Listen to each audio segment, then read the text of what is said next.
शुरू करते हैं। ओम श्री गण गणपते नमः। ओम श्री गण गणपते नमः। ओम श्री गण गणपते नमः। दोस्तों, शनि महाराज, सैटर्न, इनके बारे में हम चर्चा कर रहे हैं पिछले सेशन से। तो जैसा कि हम लोगों ने पढ़ा है कि शनि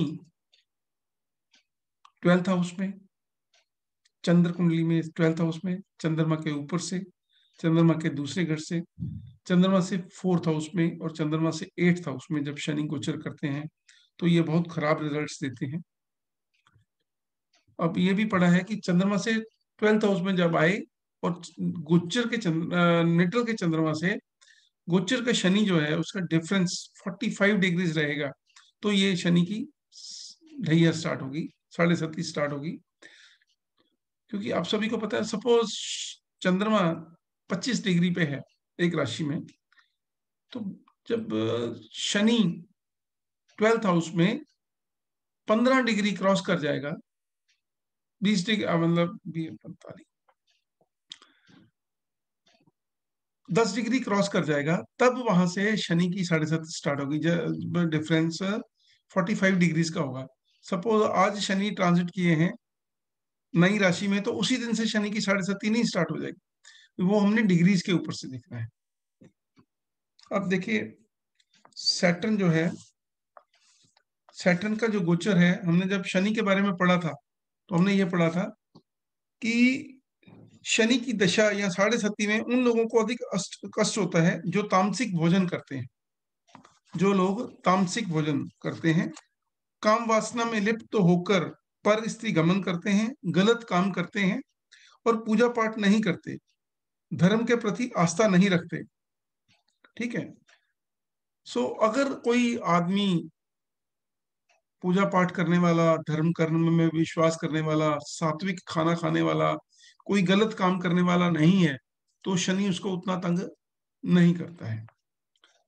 शनि तो एक रेक्टिफाई करने के लिए आए हुए हैं कि अगर आप जीवन में गलत काम कर रहे हो, भगवान की पूजा पाठ नहीं करते, गलत काम करते हो, भगवान को नहीं मानते हो और लोगों को तंग करते हो, तो शनि आपको ज्यादा तंग करता है। लेबर क्लास का हक मारते हो, तो दुख से मुक्ति पाने के लिए व्यक्ति को दान, दक्षिणा, पूजा पाठ, जप तप, यंत्र मंत्र, तंत्र का सहारा लेना पड़ता है। जैसा हमने पहले भी पढ़ा था कि मेष राशि हो तो जो पहला है भैया, वो वहां पे मीन राशि रहेगी। जब चंद्रमा से शनि 12th में मूव करेंगे तो शनि और बृहस्पति सम है। जब शनि और बृहस्पति सम है, न्यूट्रल होने की वजह से शनि की 7.5 सम रहेगी, ज्यादा अशुभ फल नहीं देगी। लेकिन जब चंद्रमा के ऊपर से क्रॉस करेगी तो बहुत अशुभ फल देगी, क्योंकि वहां पे शनि नीच के होते हैं। और जब सेकंड हाउस में जाएगी तो वो शनि के मित्र हैं शुक्र, शुक्र के घर में शनि का गोचर भी शुभ रहेगा। इस तरह से अलग अलग राशियों के हमने बारे में पढ़ा था। आज हम उसी क्रम में आगे चलते हुए बात करेंगे। शनि अगर 4th हाउस में आते हैं, शनि अगर 4th हाउस में आते हैं तो माता, भवन, भूमि का सुख कमजोर होगा, भौतिक सुख सुविधाएं संघर्ष के बाद प्राप्त होंगी और गुप्त शत्रु बहुत होंगे। नौकरी करेगा लेकिन मेहनत का फल नहीं मिलेगा, फर्स्ट अटेम्प्ट में सफलता नहीं मिलती है। ठीक है। उन्नति मेहनत के बाद, मतलब जो भी है, बहुत बहुत कड़ी मेहनत करनी पड़ेगी। हमने उस दिन शनि के बारे में ज्यादा डिटेल में पढ़ा था।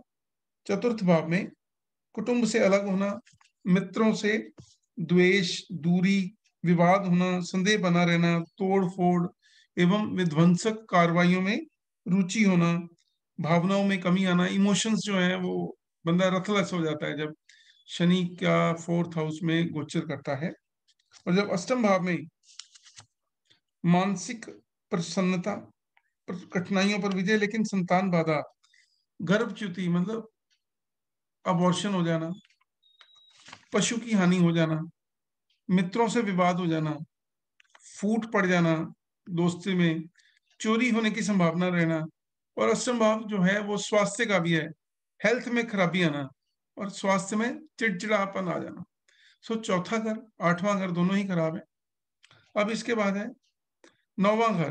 9वें घर में हमने देखिए, हमने पढ़ा था 3, 6 और 11 में शनि के रिजल्ट्स अच्छे होते हैं, बाकी खराब है। 4, 8, 12 में ज्यादा खराब है। अदरवाइज जो है एकादश भाव में बहुत बढ़िया पड़ा था। 10th हाउस में भी क्या होगा, 10th हाउस में शनि का गोचर, हालांकि ये सभी को पता है शनि 10th हाउस में बहुत बढ़िया होता है, अपने घर का मालिक है, अपने घर में बैठा है, लेकिन जब गोचर में शनि चंद्रमा से 10th हाउस में क्रॉस करता है तो दशम भाव में सम्मान भंग, शील भंग, चरित्र हानि, आर्थिक हानि व प्रसिद्धि में बट्टा लगता है। जातक आर्थिक हानि होने से मानसिक रूप से चिंतित रहता है। सो 10th हाउस में भी शनि का गोचर खराब है।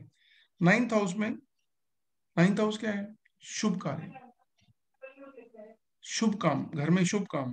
इसमें क्या है, शुभ काम में बाधा, कठिनाई, मान हानि, परिवार में किसी वृद्ध व्यक्ति का मरण।